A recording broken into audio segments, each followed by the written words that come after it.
Ok, donc on va faire l'exercice 4 sur la 5e feuille de géométrie différentielle. Donc j'ai une application alpha qui envoie t sur r cos t, r sin t,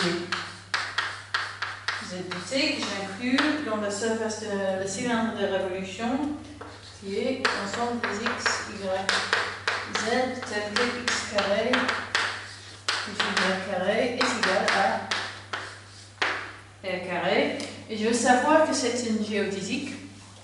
Donc je note que en un point x, y, z, la normale à sigma, c'est nombre de f divisé par nombre de f. Donc ici, f c'est l'équation qui caractérise cette surface, donc c'est f c'est x carré plus y carré moins r carré, et ça, après calcul, ça me donne x sur r, y sur r, 0. Et donc maintenant, ce que je veux, c'est d'avoir que alpha double prime est parallèle à cette chose-là. Okay? Donc, j'ai que alpha prime de t est égal à moins r sin t r cos t z prime de t et alpha double prime de t qui est égal à moins r cos t r sin t z double prime de t. Et du coup, donc ça, cette normale, je vais l'appeler n au point x, y, z. Alpha prime de t est égal à donc moins r fois n de alpha de t plus 0, 0, z double prime de t, et donc alpha double prime de t est parallèle à n alpha de t, si seulement si z double prime est égal à 0, si seulement si z est une fonction affine du temps.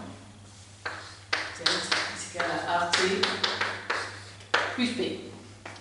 Ok, donc maintenant on va jouer le même jeu, sauf que je ne saurais plus que l'angle ici va varier de façon linéaire avec t. Ok, donc maintenant,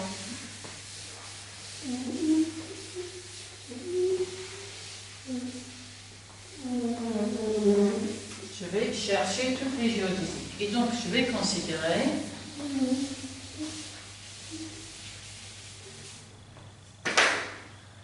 alpha de la forme, donc r cos un certain fonction de t, r sinus une certaine fonction de t, et puis z de t.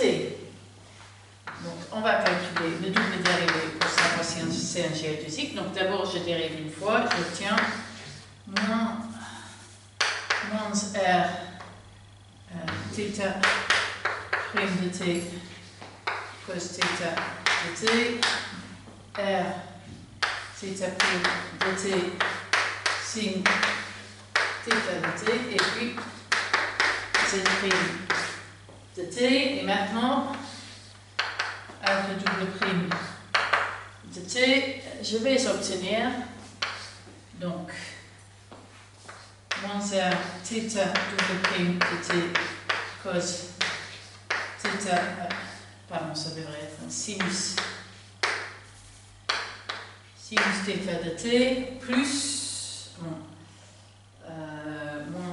r θ prime de t au carré cos θ de t. Ensuite, j'ai moins r θ double prime, ça devrait être ici, pardon, un cos sinus cos plus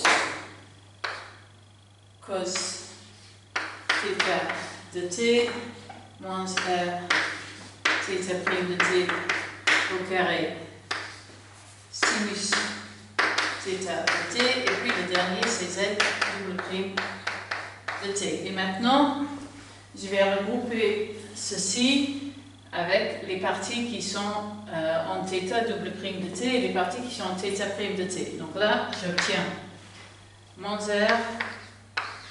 θ double prime de t multiplié par r moins sinus θ de t cosinus θ de t 0. Ensuite, j'ai la partie moins r θ prime de t au carré multiplié par cos θ de t sinus θ de t 0. Et la dernière partie, c'est 0, 0, z double prime de t. Ok. Là, ces trois vecteurs, moins sinus, cos 0, cos, sinus 0 et 0, 0, z double prime, forment une base de l'espace, et celui-là est parallèle à n alpha de t, et celui-là est orthogonal à n alpha de t, et celui-là, pareil, c'est orthogonal à n alpha de t. Et donc, le bilan de tout ça, c'est que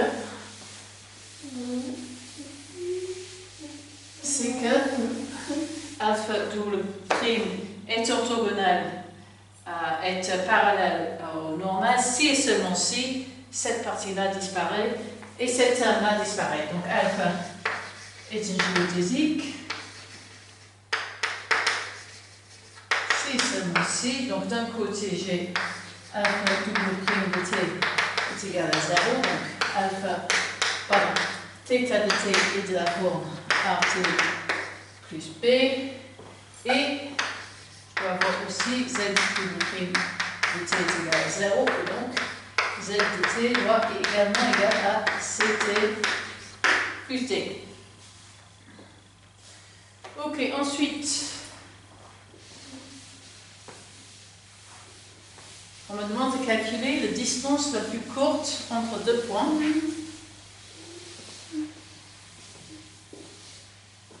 Qui sont.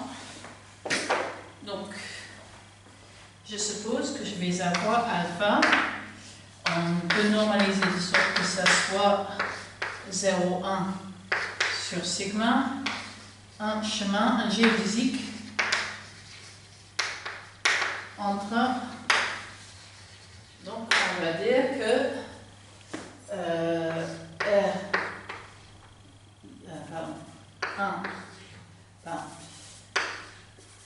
R0, 0 et 0,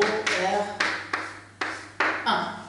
Ok, donc alpha, on va t sur R cos θ de t, R sinus θ de t, z de t. Et qu'est-ce que je sais? Je sais que θ de 0 est égal à 0 et θ de 1 est égal à pi sur 2, et je sais que z de 0 est égal à 0 et z de 1 est égal à 1,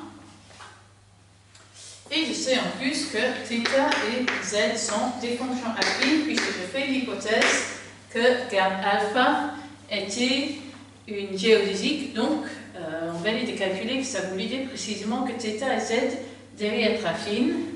Donc je dis que θ de t est égal à pi sur 2 fois t et z de t est égal à t. Ok, moyennant quoi alpha prime de t normalisé est égal à racine de 1 au carré plus pi sur 2 au carré.